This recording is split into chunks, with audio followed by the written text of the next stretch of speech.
오늘 말씀은 로마서 8장 2절 말씀이며 8장 1절에서부터 4절까지 제가 기록을 해놓았는데 전체가 하나의 맥락을 이루는 말씀인데 오늘 말씀은 특별히 2절 말씀을 중심으로 해서 여러분들과 은혜를 나누려고 합니다. 2절 말씀을 다 같이 한 목소리로 읽도록 하겠습니다. 이는 그리스도 예수 안에 있는 생명의 성령의 법이 죄와 사망의 법에서 너를 해방하였습니다. 아멘. 이는 그리스도 예수 안에 있는 생명의 성령의 법이 죄와 사망의 법에서 너를 해방하였습니다. 이 말씀입니다. 오늘 이 말씀에 우리가 함께 생각하면서 하나님께서 약속하시고 예비하신 놀라운 은혜가 우리 가운데 넘치기를 원합니다. 우리 한 분 한 분이 정말 오늘 이 말씀한 대로 해방선언의 위대한 축복의 주인공들이 되시기를 축원합니다. 우리는 지난주에 로마서 8장 1절을 통해서 위대한 선언, 정말 감당할 수 없는 하나님의 놀라운 은혜의 선언을 들은 주인공들이라는 것을 우리가 확인했습니다. 그러므로 이제 그리스도 예수 안에 있는 자에게는 뭐가 없다고요? 결코 정죄함이 없다. 이런 선언을 들었습니다. 이 말씀은 뭐냐면 그리스도 예수 안에서 살아가는 사람들, 예수 속에 속해 있는 사람들은 다시는 정죄를 받지 않는다는 선언을 우리가 받았고 그대로 믿게 되었습니다. 예수를 믿는 사람들은 어떤 경우에든지 심판을 받지 않는다는, 그리고 그 심판을 통해서 죽지를 않는다는 선언이 바로 8장 1절의 말씀입니다. 예수를 믿는 사람들은 이 세상에 살든 또는 어디에 살든 반드시 구원을 받는다는 것이고, 그리고 한번 받도록 구원되고 역사된 그 구원은 어떤 상황이 우리에게 다가온다 할지라도, 어떤 환경 속에 있다 할지라도 그 구원을 빼앗아갈 자가 없고, 그리고 그 받은 것은 영원한 세계에 들어가는 그날까지도 절대 변할 수가 없다. 그리고 그것은 반드시 우리에게 지켜지는 것이다. 그런데 거기에다가 그런 우리의 구원에 대해서 어떤 존재들이, 어떤 상황들이 시비를 걸거나 그것을 갖다가 어떤 판단을 내릴 수가 없다는 것입니다. 결코 정죄함이 없다는 말씀이 바로 그런 말씀. 바로 그러한 놀라운 축복의 주인공들이 그리스도 예수 안에 있는 예수 믿는 사람들이라는 것입니다. 여러분들이 이 말씀을 믿으십니까? 정말 그 말씀이 여러분들에게 와 닿으세요? 내가 예수를 믿으니까 이제 나는 정말 이 세상에서 뿐만 아니라 언제든지 나는 구원을 확신한다. 구원이 내게는 분명하다. 여러분 이걸 믿으세요? 이것이 믿어져야 합니다. 로마서 8장은 바로 위대한 그 선언부터 시작되는데 이것이 안 믿어지면 예수 왜 믿으세요? 여러분? 그것을 못 믿고 예수 믿을 바에는 이 시간 여기 올 게 아니라 가게에 가서 일을 해서 돈을 벌어야 됩니다. 책상에 앉아서 공부를 해서 실력을 늘려야 된다는 것이죠. 우리가 구원을 얻는 것은 예수를 통해서 얻는 것인데, 예수를 믿음으로써 얻는 것인데, 예수를 믿는 자에게는 구원이 확실하다는 거죠. 결코 정죄함이 없다. 정죄함이란 우리가 지난번에도 말씀드렸습니다마는 심판을 하거나 재판을 해서 이 사람이 죄가 있다고 선고를 내리고 그리고 사형을 집행하는 그러한 일련의 행위를 정죄라고 합니다. 그런데 그리스도인에게는 그런 정죄가 없다는 것이죠. 그렇게 성경에서 선언이 되고 말씀을 했는데도 저는 믿어지지가 않아요. 그리고 설마 그렇겠어요? 내가 내 자신을 돌아다 보면은 얼마나 부족한 것이 많은데요. 그리고 얼마나 내 마음속에 갈등도 있고 죄를 저지르는데요. 내가 남을 미워 안 하는 것 같죠? 저는 제 자신 봐도 굉장히 남이 뭐라 그러면 묻고 이렇게 하지만 속으로 판단 다 내려요. 웃기는 소리 하지 마세요. 내가 지금 웃지만은 그게 아닙니다. 이런 적이 너무 많아요. 그리고 누가 무슨 일을 하면 그것을 판단하고 이 사람은 이게 아닌데 이 사람은 지금 틀렸어. 이 사람은 절대 되질 않아. 내가 그 사람하고 더 이상 얘기 안 하는 게 낫지. 이런 생각하는 경우가 너무 많아요. 사실 내 자신 속에서 엄청난 그런 것들이 있다는 거예요. 그런데 이 로마서 8장 1절의 말씀에 결코 정죄함이 없다. 그렇다면 이런 나도 정죄함이 정말 없을 수 있는 것인가? 그렇다면 정죄함이 만약 있다면 나는 예수를 믿는 사람이 아닌데 나는 정말 예수를 믿는 사람이 맞는 건가 정말? 이런 회의를 가질 수가 있습니다. 거기에 대한 해답이 뭘까요? 어떻게 우리는 그것을 다 떨쳐내고 정죄함이 없다는 것을 확신하고 더 믿을 수 있을까요? 어떻게 하나님께서는 우리에게 예수 믿는 사람은 이제 정죄 안 하시겠다 한 그 근거가 뭘까요? 그냥 느닷없이 이렇게 선언을 한 것일까요? 이런 선언이 그냥 이유 없이 근거 없이 우리에게 그냥 주어진 것일까요? 성경 말씀은 절대 그런 것이 아니라는 것이에요. 하나님의 말씀은 어떤 논리나 우리는 어떤 이론적인 것이 무시되고 그냥 충동적으로 내가 너를 정죄하지 않겠다 이렇게 하시는 분이 아니라는 것이에요. 그 사랑은 무조건적이고 아무런 정말 어떤 근거가 없지만 무조건적이지만은 그러나 하나님의 하시는 행동은 너무나 논리적이고 뚜렷한 이론적 근거를 가지고 계신다는 것입니다. 그러면 우리가 결코 정죄받지 않는다는 이 말씀에 대해서 그 근거가 무엇인가? 바로 오늘 읽은 말씀입니다. 이는 그리스도 예수 안에 있는 생명의 성령의 법이 죄와 사망의 법에서 너를 해방하였습니다. 이 말씀이 바로 정죄받지 않는 근거가 되고 있는 이유가 되고 있다는 것입니다. 우리 성경에는 이는 이렇게 번역을 해놨습니다. 이것이 우리로 하여금 좀 오해를 줍니다. 헬라어 원문에서 보면은 이는 이렇게 의미를 가진 것이 아니라 왜냐하면 이런 의미로 해석이 됩니다. 성경에서 이는 이런 말이 나오면은 우리가 언뜻 생각하면 이거 이유를 말하는구나. 왜냐하면 이런 뜻을 얘기하고 있구나. 이렇게 생각하면은 거의 한 80~90%가 맞습니다. 성경을 읽으면서 이는 이런 말이 나오면 반드시 어떤 이유를 근거를 말하고 있다는 것이죠. 그래서 오늘 읽은 말씀은 왜냐하면 그리스도 예수 안에 있는 생명의 성령의 법이 죄와 사망의 법에서 너를 해방하였기 때문이다. 1절과 연결해서 읽는다면 그러므로 이제 그리스도 예수 안에 있는 자에게는 결코 정죄함이 없습니다. 왜냐하면 그리스도 예수 안에 있는 생명의 성령의 법이 죄와 사망의 법에서 너를 해방하였기 때문입니다. 이런 말이라는 것이에요. 바로 이 이는이라는 말이 그런 것입니다. 자, 그러면은 근거가 2절에서 우리가 결코 정죄함을 받을 수 없는 근거를 하나님께서 말씀을 하고 계시는구나. 그럼 그 근거를 우리가 하나하나 한번 따져보면서 확신을 갖는 것이 우리에게 도움이 될 것입니다. 첫 번째 말씀이 너를 해방하였습니다. 너를 해방하였다. 해방하였다는 말은 어떤 노예 같은 생활, 속박을 내고 우리를 갖다 꽉 얽매고 붙잡아서 꼼짝 못하게 하던 그런 자유 없는 구속 상태에서 우리를 갖다 벗겼다는 것이에요. 완전히 거기서 우리를 해방시켜 놓고 자유롭게 풀어놓았다는 것입니다. 이 해방했다는 이 말씀은 성경에 보면 신약 성경에는 7번이 나오는데 전부 다 어떤 뜻이냐면 다 그렇게 풀어놓았다는 거죠.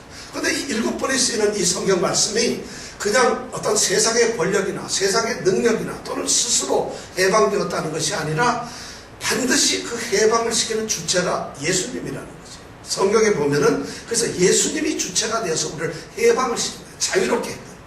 우리가 정죄받지 않는 이유는 해방이 되었기 때문에 그렇다. 자유를 얻었기 때문에 우리는 정죄받지 않는다는 것이죠. 우리는 노예가 아니에요. 이제. 우리를 얽어매고 있던, 우리를 붙잡아서 꽁꽁 묶고 있던 그런 모든 속박, 죄의 속박으로부터 우리는 벗어났다는 거죠. 이 해방되었다는 거예요. 링컨 대통령이 노예를 해방시키고 남부에 있는 수많은 노예들이 해방됐어요. 그래서 남부에서 떠나서 이 북부지방으로 왔어요. 근데 해방된 이 노예들이 살아가면서 해방된 마음으로 살지 못해요. 이 사람들이 평생을 태어날 때 노예로 태어났고 어려서 자라기를 노예로 태어났고 교육을 받기를 노예로 교육을 받았어요. 그럼 노예로서 주인에게 사랑을 받고 주인을 따라가고 주인이 하는 대로 지키고 주인의 좋은 것만 쫓아가던 그런 노예 근성으로 쭉 살아왔기 때문에 해방이 되고 이제 자유롭다 해서 자유시민증을 가지고 있으면서도 북쪽에 와서 노예로 그 근성을 버리지 못하고 오히려 더 불안한 거예요. 해방이 되었음에도 불구하고 자유가 있음에도 불구하고 자유를 누리는 것조차가 어색하고 불편해요. 자유가 익숙하지 않아요. 그 자유의 삶이 자기에게 느껴지질 않으니까 옛날을 그리워해요. 그때가 좋다. 그래서 도로 노예 생활로 돌아간 경우가 너무 많대요. 심리학적으로 그런 것이 너무 많다는 것이죠. 실제적으로 그렇다는 것입니다. 과거가 좋았다.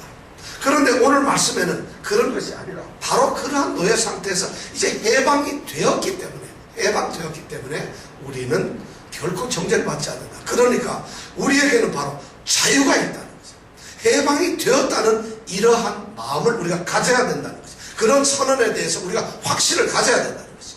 더군다나 이 해방이 되었다는 것은 어느 날 갑자기 살짝 풀어줬다는 게 아니라 해방되었다는 이 말씀은 우리가 문법적으로 시제를 보면은 부정과거형으로 되어 있습니다. 부정과거형이란 뭐냐면 현재 일어나고 있는 일이 아니라 과거에 이미 발생하고 일어난 일을 표현할 때 부정과거형이라고 말합니다. 이 말씀을 제가 왜 드리는가 하면은 어떤 말씀을 할 때 이게 시제가 얼마나 중요한가요? 우리가 잘 알죠. 내가 어떤 사람을 만나려고 하는데 어떤 사람을 만났다 이 말하고 어떤 사람을 만나고 있다 하는 거하고 어떤 사람을 만날 것이다 하는 거하고는 너무 달라요. 바로 성경 말씀에서는 이렇게 시제가 너무 중요해요. 내가 만났느냐 아니면 지금 만나고 있느냐 아니면 장차 앞으로 만날 것이냐 하는 것이 그만큼 중요한데 성경 말씀에도 바로 해방되었다고 하는 이 말씀이 그렇게 시제가 중요하다는 거죠. 그런데 이 해방되었다는 말씀은 부정과거형으로 쓰여져 있다는 거죠. 부정과거라는 건 무슨 말이냐면 옛날에 이미 일어났다는 것이에요. 한번 그 사건이 발생이 되었고 이미 그것은 기정사실화가 되어서 영원히 변하지 않고 계속되는 과거의 사실로 일어난 현실이라는 거죠. 그리고 변화되지 않는다는 거죠. 그러니까 우리가 해방이 되는 것은 이제는 무조건 해방이 되어가지고 우리는 해방된 존재로 있다는 것이에요. 이 말이 바로 해방되었다는 거예요. 그 다음에 이 해방이라는 건 여기서 너를 해방했다. 여기서 전 너를이라는 말이 너무 은혜스럽습니다. 물론 성경의 사본을 보면은 여기에 있는 너를이라는 말 대신에 나라는 말로 써있는 나를 해방하였다 이렇게 표현된 성경도 있어요. 킹제임스 버전 같은 데는 나를 이렇게 표현을 하고 있어요. 또 우리라는 표현을 쓰고 있어요. 그런데 우리 성경은 이것을 너를 이렇게 표현합니다. 사실 바울이 말한 의도는 바로 너라는 것이에요. 이 너가 맞다는 거예요. 바로 예수 그리스도를 믿는 사람들, 그리스도 예수 안에 있는 모든 사람, 누구나를 향해서 각각을 가르쳐서 너라고 하는 거죠. 그러니까 우리 여기 계시는 분 한 분 한 분을 가르쳐서 이 성경 말씀은 너는 바로 당신은 해방되었다고 선언을 하고 있다는 것이에요. 이 말씀을 여러분도 들으면서 이것이 주변 다른 사람의 이야기가 아니라 나의 이야기라는 거죠. 내 삶의 현실에서 이제 예수를 믿고 예수 안에 있는 나에게 일어난 나에게 속해 있는 일이라는 것입니다. 이게 그냥 교회에 소속되기 때문에 우리 교회 공동체가 전부 다 해방되었다 이런 뜻이 아니라 예수를 믿는 나에게 내 개인에게 이런 일이 일어났다는 것이에요. 그러니까 우리는 여러분들 절대 해방되었다는 것이에요.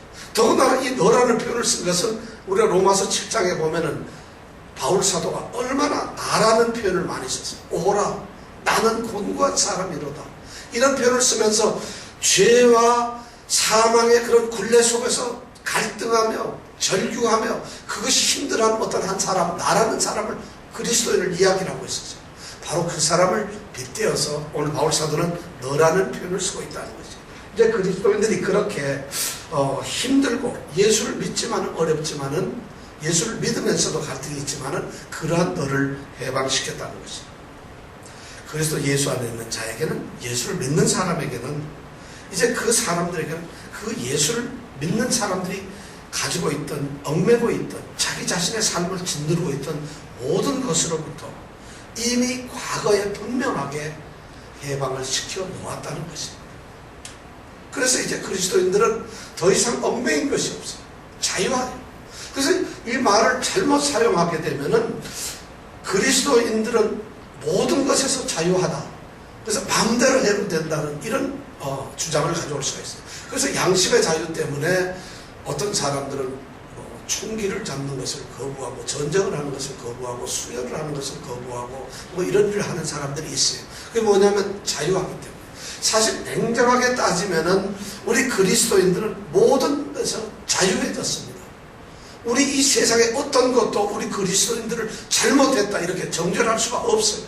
우리를 갖다가 굴러낼 수가 없다는 것이 그 말이 맞는 것이. 우리 그리스도인들은 그만큼 자유로워졌어요. 해방이 완전히 되었어요. 왜냐하면 너를 해방하였다는 것이 이미 과거에 이루어졌던 우리에게 나타났던 현실이기 때문에 2000년 전에 그리스도께서 이루었던 일이 바로 오늘 우리에게도 있다는 것이에요. 그런데 이 말을 우리가 오해를 하면은 뭐든지 그렇게 자유하다는 그런 뜻으로 받아들이는 것이 아니고, 이 말씀은 무슨 말인가 하면 구원이라고 하는 입장에서 우리 사람들이 구원을 얻어야 돼요.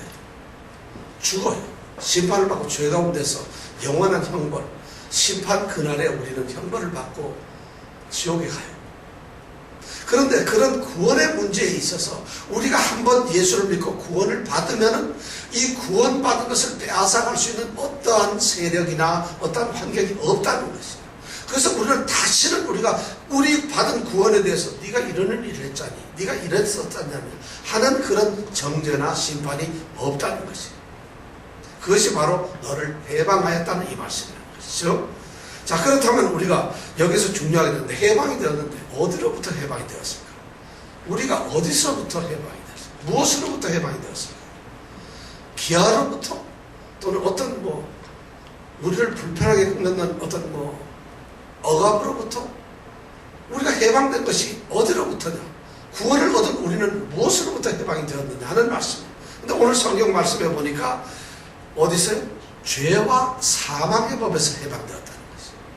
우리 예수 믿는 사람들은 죄와 사망의 법에서 해방되었습니다. 여러분, 이걸 축하드립니다.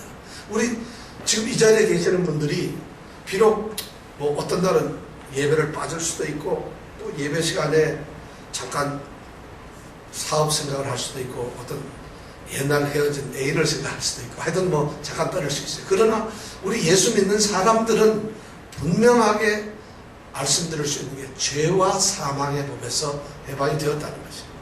죄와 사망의 법이라는 것이 무엇이겠어요? 여러분, 무엇 같아요? 죄와 사망의 법에서 해방이 되었는데, 우리는 죄와 사망의 법이 무언가를 알아야죠. 어디서부터 해방되었다는 것을 알아야만 그 해방의 기쁨을 느낄 거 아니겠어요? 그런데 죄와 사망의 법이 뭐냐는 것이죠. 뭘까요? 많은 사람들은 생각하기를 이 죄와 사망의 법을 우리 인간들이 가지고 있던 죄성, 악한 그 죄의 본성, 그런 죄를 지으려고 하는 죄의 본성, 나쁜 그런 우리 그 심성으로부터, 우리 죄된 그 속성으로부터 우리가 해방이 되었다, 이렇게 생각을 하고 있어요. 왜냐하면 로마서 7장 23절에 있는 말씀이에요. 내 지체 속에서 한가는 법이 내 마음의 법과 싸워 그래가지고 나를 내 지체 속에 있는 죄의 법 아래로 사로잡아 오는 것을 보는도다 하는 그 말씀이 있었어요. 그 말씀을 우리가 생각하면서 내 마음속, 내 지체 속에 있는 어떤 죄의 법, 다른 법이 있구나, 그것을 갖다가 눌러놓고 그것으로부터 우리를 해방시켰다, 이렇게 생각을 한다는 것이죠. 다시 말씀드리면은 우리 안에 성령께서 들어오셔가지고, 예수를 믿으면 성령께서 우리 안에 들어오셔가지고 성령이 우리 속에 있는 나쁜 그 죄된 속성이나 우리가 죄를 지으려고 하는 죄성을 갖다가 송두리째 다 눌러지고, 그래서 거기로부터 우리를 건져내어가지고 우리를 깨끗하게 하셨다. 그래서 우리는 해방되었다, 이렇게 우리는 생각을 하고 있다는 것이죠. 그런데 이것이 얼마나 모순되고 잘못된 말인지 모르겠어요. 이 말씀이 바로 틀렸다는 거죠. 우리는 그렇게 생각할 수가 있어요. 우리가 죄에서 해방되었다면 그거였구나. 이것이 아니라는 거죠. 기독교가 잘못된 것이 바로 여기에서 출발이 잘못되었다는 거죠. 캐톨릭 같은 경우에는 그렇게 얘기를 합니다. 우리 인간이 거룩하게 되고 완전하게 되었을 때 비로소 우리는 구원의 확신을 가질 수 있다는 거죠. 확신을 가질 수 있다는 거죠. 내가 완전히 거룩해졌을 때, 그럴 때에야 비로소 구원을 얻는다는 것이죠. 여러분, 이것이 가능한 소리겠어요? 여러분들이 정말 그렇게 완전히 거룩해질 수가 있어요? 우리 예수 믿는 사람들 옆에 분 한번 보지 말고 생각해 보세요. 이 사람이 그렇게 거룩한 것 같아요? 그런데 이 사람이 과연 그거를 얻었겠어요? 그걸 우리가 믿을 수 있겠느냐는 거죠. 만약 오늘 읽은 이 말씀이 죄와 사망의 법이라는 것이 정말로 성령께서 우리 속에 있는 나쁜 걸 모두를 다 긁어내고 거기서부터 우리를 딱 꺼집어내어서 완전하고 거룩하게 된 존재로 우리를 만들었다는 이런 의미일까요? 그러면 우리 남편은 왜 나한테 맨날 소리 지르고 늦게 들어오는 거야? 이 아내는 왜 맨날 잔소리하고 갈구고 날 못살게 구는 거야? 이런 소리 해야 될 거 아니겠어요? 불가능할 거 아니겠어요?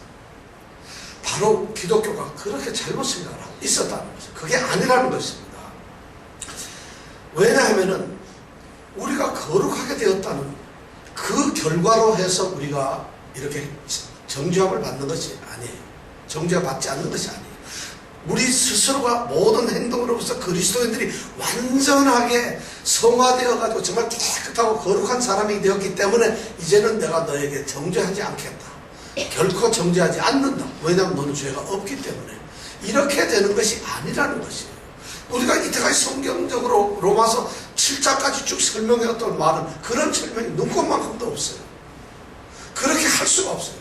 바울 사도나 하나님께서는 우리 인간의 연약함을 아시기 때문에 절대 그렇게 말할 수 없다는 것이에요. 그럼 뭐냐면은 결국 뭐예요? 우리는 그런 데서 해방됐다는 게 아니에요. 우리 본성 그렇게 한다는 거예요. 그런 것은 불가능하다. 우리가 거룩하게 되어가지고 그렇게 되는 것이 아니라 우리는 이 정죄를 받지 않는 것은 우리 자신이 깨끗하고 거룩하고 훌륭하기 때문이 아니라 하나님께서 우리를 의롭다고 하셨기 때문에 우리가 정죄를 받지 않는 거예요.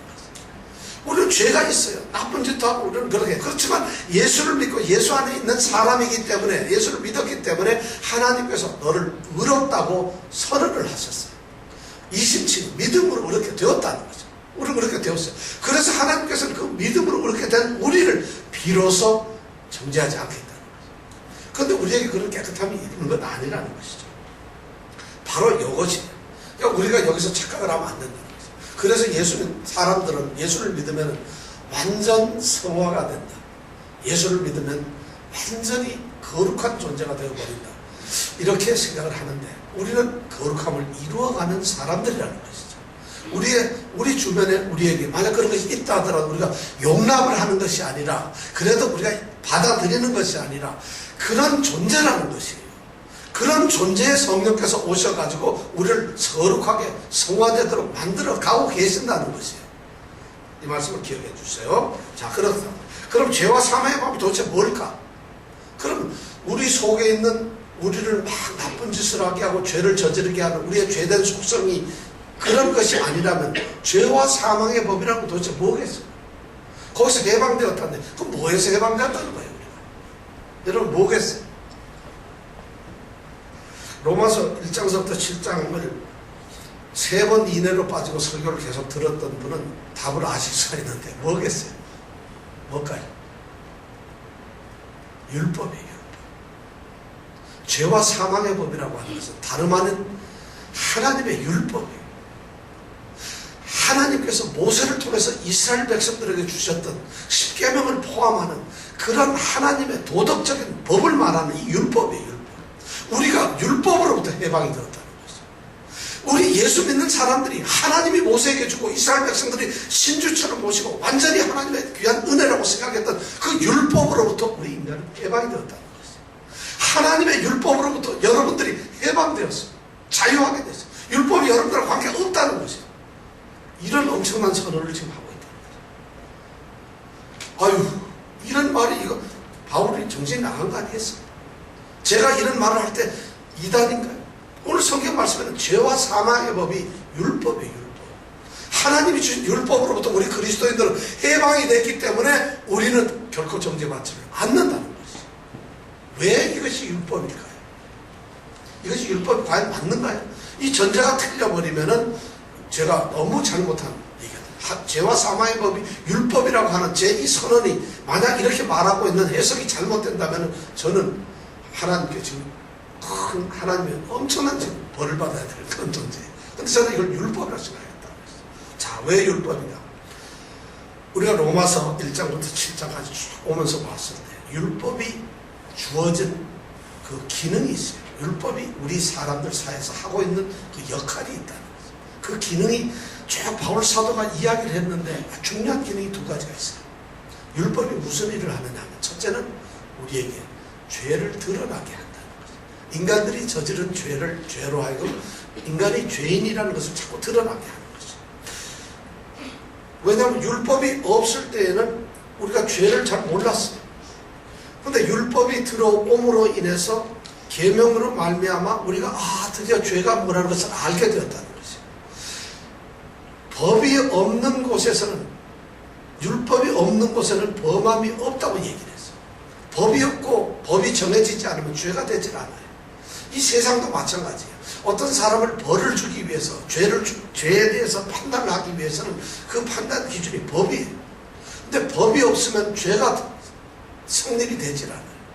사람을 잡아먹는 식인종이라고 하는 식인종들이 있는데 저기 아프리카 쪽에 있다고 하잖아요. 그럼 그 사람들이 사람을 잡아먹는 게 그 사람들 세계에서는 법이로서 법이 없기 때문에 죄가 되질 않아요. 물론 도덕법으로 문제가 됩니다만 법으로서 죄가 되질 않는다. 우리는 살인을 하면 죄라는 법이 있기 때문에 살인을 못하는 거지. 만약 그런 법이 없다면 우리 죽어도 어디 가서 헛소리를 하겠어요.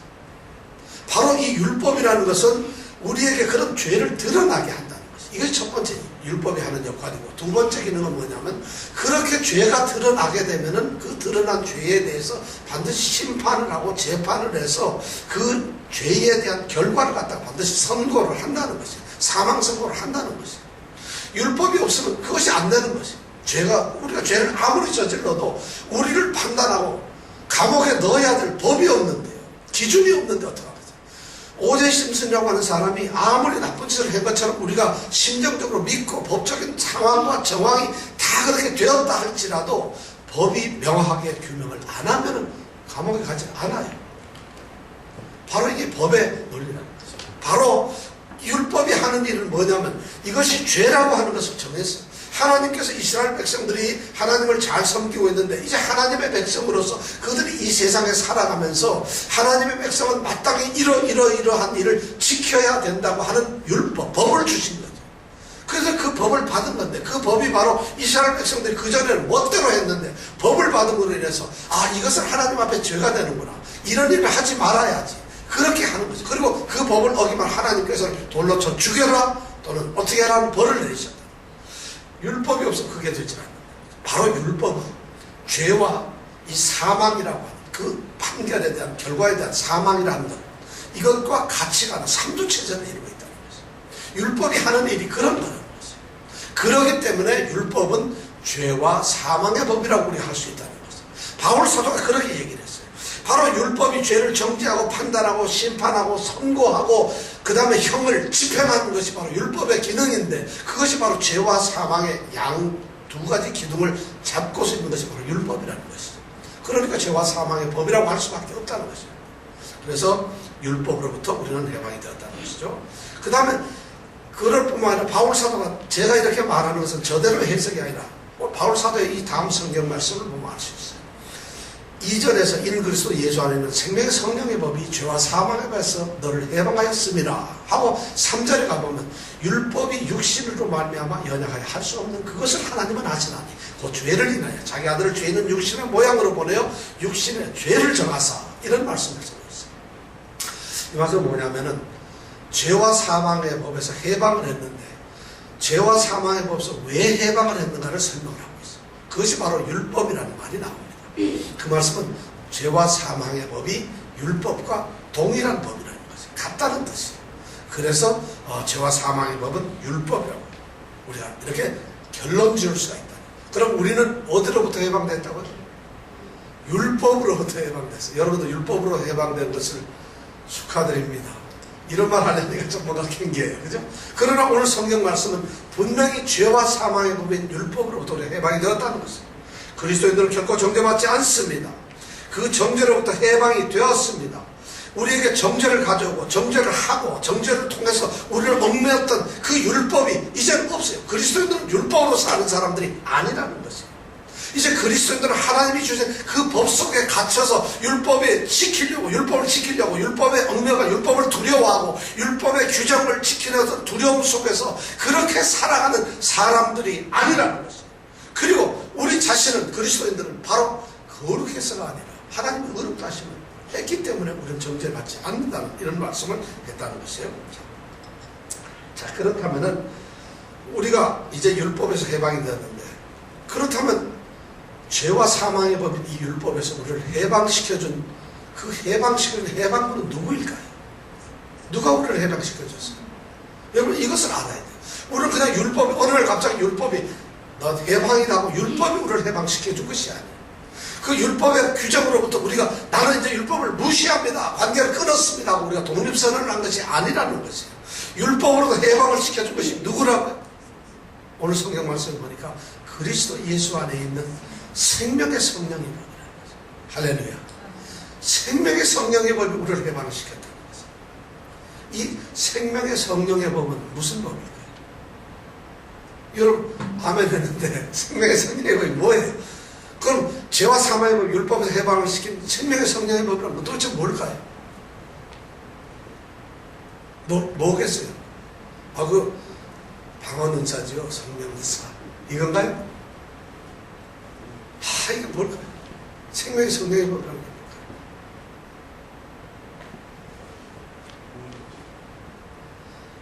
여기서 우리가 해답을 찾으려면 죄와 사망의 법에서 해방을 시켰다는 이 말씀에 관심을 가져야 돼요. 죄와 사망의 법과는 친구가 해방을 시킬 수는 없을 거예요. 그죠? 죄와 사망의 법과는 적어도 원수가 되거나 적이 되거나 정반대되는 어떤 세력이 죄와 사망의 법에서 우리를 건져내는 거 아니겠어요? 친구가 가서 이거는 뺏어오는 거죠. 해방시키는 게 아니라. 그럼 율법인 이 죄와 사망의 법인 율법에 반대되는 것이 결국은 바로 생명의 성령의 법일 것이라는 거예요. 그게 뭐겠어요? 율법에 반대되는 거예요. 은혜예요. 복음이라는 복음. 우리는 은혜로 말미암아 우리는 죄와 사망의 법에서 해방이 되었다는 것이에요. 로마서 5장 20절 21절에 이런 기록이 되어 있죠. 율법이 가입한 것은 범죄를 더하게 하려 합니다. 그러나 죄가 더한 곳에 은혜가 더 넘쳐나니 이는 죄가 사망 안에서 왕노릇한 것 같이 은혜도 또한 의로 말미암아 왕노릇하여 우리 주 예수 그리스도로 말미암아 영생에 이르게 하려 함이니라. 바로 이 말씀. 죄가 사망 안에서 왕노릇한 것처럼 은혜가 의로 말미암아 왕노릇한, 죄와 사망이 있는 곳에 은혜가 있었다는 것이에요. 바로 우리는 죄와 사망의 굴레 속에서 죽을 수밖에 없는데 하나님께서 예수 그리스도를 믿음으로 말미암아 모든 믿는 자에게 주시는 하나님의 의, 그리스도 예수 안에 있는 구속으로 말미암아 하나님의 은혜로 값없이 주시는 그 하나님의 의, 복음, 은혜, 바로 그것이 우리를 해방시켰다는 것이에요. 이것이 바로 생명의 성령의 법이라는 것이에요. 이 생명의 성령의 법은 그러면 정확하게 어떤 것이냐, 바로 예수를 믿음으로 말하는 우리 바로 믿음의 법이라는 거죠. 전에는 율법을 지키고 율법을 따라가야 되고 율법의 규정대로 우리가 이건 지켜야지 이건 이래야지 했던 것에서부터 우리가 해방되었는데, 그러면 어떻게 되었느냐, 우리는 이제는 예수를 믿는 또 다른 법을 가지고 있다. 예수를 믿는 이 믿음의 법이라는 거예요. 그냥 믿는 것이 예수가 나를 구원했다는 그 복음의 사실을 믿는 것이 이 믿음의 법이라는 거예요. 로마서 3장 26절 27절에 보면 곧 이때 예수께서 곧 이때 자기의 의로우심을 나타내사 자기도 의로우시며 또한 예수 믿는 자를 의롭다 하시려고, 의롭다, 예수님께서 하나님께서 하나님의 의를 드러내신 이유가 뭐냐면 곧 이때 자기의 의로우심을 나타내사 자기도 의로우시며 또한 예수 믿는 자를 의롭다 하려 하심이니라. 3장 26절에 있는 말씀. 하나님의 의가 예수 믿는 자에게 의로움을 나타내려고 했다는 거죠. 그러면서 27절에 더 무슨 아주 엄청난 선언을 하고 있어요. 뭐라냐면 그런즉 무슨 법으로 하냐, 우리가 무슨 법으로 예수 믿는 사람이 의롭게 되냐, 무슨 법으로 하냐, 행위로냐? 아니라. 그럼 도대체 무슨 법이냐? 오직 믿음의 법으로 하니라. 바로 믿음기 때문에 예수를 믿는 자들에게 예수를 믿음으로써 의롭게 되는 바로 이 믿음의 법으로 우리를 죄와 사망의 법에서 해방했다는 것입니다. 그리스도 예수 안에 있는 생명의 성령의 법, 바로 예수 안에 있게 된다는 거죠. 예수 안에 있게 되면 우리는 그리스도의 생명이 우리 안에 있습니다. 그리스도 예수 안에 있는 생명의 법, 이 말은 그리스도 예수 안에 있는 그런 자들에게 그리스도 예수 안의 생명이 우리에게 있다는 거죠. 바로 예수 생명, 그리스도의 생명이 우리 안에 있게 된다는 것이죠. 바로 그 그리스도 생명, 예수 생명을 통해서 우리는 죄와 사망의 법에서 해방되었고 그 법이 아닌 예수 생명의 법으로 살아간다는 것입니다. 그것이 우리를 해방시킨다. 그 예수 생명은 그냥 우리에게 주어지는 것이 아니라 예수 생명은 바로 성령의 법이기 때문에 성령께서 우리의 마음을 감동시켜서 우리 가운데 예수의 생명을 주신다는 것이죠. 그리스도 예수의 바로 안에 있는 자들에게 생명의 성령을 법이라는 거죠. 그러니까 성령께서 우리를 구원을 하고 성령께서 우리에게 의롭다라 하심을 주시는 것이 아니에요. 이 말씀을 잘 보면 성령께서 절대 그렇게 하신다는 것이 아니에요. 그리스도 예수께서 우리를 의롭다고 하시는 거죠. 그런데 그 의롭다고 한 예수님의 그 사역을 성령께서 우리에게 도와주시고 보장을 시켜준다는 거죠. 예수 생명이 우리에게 그냥 들어오는 것이 아니라 예수 생명을 보장시키죠. 우리에게 넣어주시는 분이 바로 성령이라는 거죠. 이것이 바로 예수 생명 그리스도의 성령이라는 의미라는 거죠. 하나님께서는 성부 하나님께서는 우리를 구속하시고 구원을 하려고 계획을 세우셨어요. 그래서 자기 아들을 세상에 보내셨죠. 그 아들을 죽게 만들고 우리를 위해서 그래서 우리를 구원하시려고 하는 그런 방법을 세워놓으셨어요. 그랬더니 그 성자인 우리 예수님 성자 하나님께서는 그 계획대로 자기가 이 세상에 오셔서 십자가에 달려 죽으시고 우리 죄를 구원하셨어요. 그리고 성령 하나님께서는 바로 그 사실을 우리 한 사람 한 사람에게 그대로 적용을 시키셨다. 이것을 믿도록 만들어주고 이 하나님의 놀라운 계획, 구원 계획을 알게 하시고 그 구원 계획 속에서 그 독생자이신 성자 하나님이 하신 일을 우리로 깨닫게 하시고 기억나게 하시고 믿게 하셔서 그래서 그것을 믿는 자들이 이 세상에서 영원토록 거룩하게 되고 영원롭게 하나님의 구원을 얻을 수 있도록 보장을 하는 그 역할이 바로 누구냐? 성령이야. 성령은 방언하고 무슨 이상한 예언하는 것이 아니라 그런 역할을 위해서 성령께서는 우리에게 주어지셨다는 거죠. 성령께서 그렇게 오셨다는 거죠. 오늘 이 그리스도 예수 안에 있는 생명의 성령의 법이라는 것이 바로 우리를 그렇게 구원의 확실한 보장을 해주시면서 우리를 해방시키는 해방문으로서 우리 그리스도인들에게 오셨다는 것입니다. 결론을 맺습니다. 우리는 정죄받지 않습니다. 아무도 여러분들을 정죄할 사람이 없어요. 왜냐하면 여러분들을 정죄하고 판단할 수 있는 법이 없어져 버렸어요. 우리는 율법이라는 것에서 해방이 되고 율법과 관계가 끝났어요. 율법을 우리는 폐기 처벌했다는 없다는 것이에요. 그러니까 법이 없기 때문에 우리는 아무런 정죄를 받지 않아요. 그리고 법이 없는 상태에서 우리는 살아가는 것이 아니라 법이 없는 그 상태 우리 가운데에 바로 새로운 법이 우리를 통제하고 우리를 다스리고 있어요. 그것이 바로 그리스도 예수 안에 있는 생명의 성령의 법이라는 거예요. 그렇기 때문에 우리는 생명의 성령의 법으로 살아가는 사람들이니까 죄를 지으려고 한다면 성령께서 우리를 위해서 친히 간구하셔요. 그러니까 우리는 죄를 지을 수가 없나요 진짜? 없어요. 없어야 되는 것이 당연히 그런 것이. 왜냐하면 그리스도의 영이 없으면 그리스도의 사람이 아니기 때문에 오늘 이 진리가 우리에게 그대로 적용되기를 원합니다. 그래서 우리가 정말 이제 우리는 여러분 그리스도 안에 있는 사람들이 주눅 들면서 사는 것이 아니에요. 여러분들 구원을 뺏어갈 자가 없어요. 사탄이 와도 여러분을 흔들 수가 없어요. 아무리 돈 있는 사람이나 세상 권세나 우리를 협박한 어떤 것들이 와가지고 우리를 찔러가지고 우리가 넘어졌다 할지라도 거꾸로 들이을 당해도 망하질 않아요. 우리를 사로잡으려고 해도 우리는 사로잡히질 않아요. 왜냐하면 우리가 그리스도인이기 때문에 그리스도 안에 있는 그리스도 생명을 가지고 있는 사람들이기 때문에 그렇다는 것입니다. 이 놀라운 은혜가 우리에게 넘치기를 축원합니다. 기도하겠습니다. 고마우신 하나님, 우리를 심판하고 판단하고 정죄하고 사망 선고를 내린 그 율법과 우리 관계가 청산되고 깨끗하게 깨어졌습니다. 우리는 그 율법으로부터 이제 벗어났습니다. 바로 우리 안에는 예수 생명을 주시는 그 성령의 법이 우리로 하여금 그곳에서부터 건져내고 우리를 완전하게 해방을 시키셨습니다. 아버지 하나님, 우리가 바로 그런 존재이기 때문에 내 안에 있는 이 구원, 하나님께서 내게 주신 이 평화, 하나님께서 내게 주신 이 놀라운 사랑을 아무도 빼앗아갈 자가 없습니다. 우리 그리스도인은 바로 그런 존재입니다. 오늘 이 귀한 진리를 말씀을 통해서 우리에게 선포해 주시고 말씀을 통해서 확신을 주시니 감사합니다. 이제 사랑하는 모든 성도들이 이 놀라운 확신 속에서 날마다 하나님과 동행하며 힘찬 성도로서 살아가게 하여 주시옵소서. 예수님 이름으로 기도드렸습니다.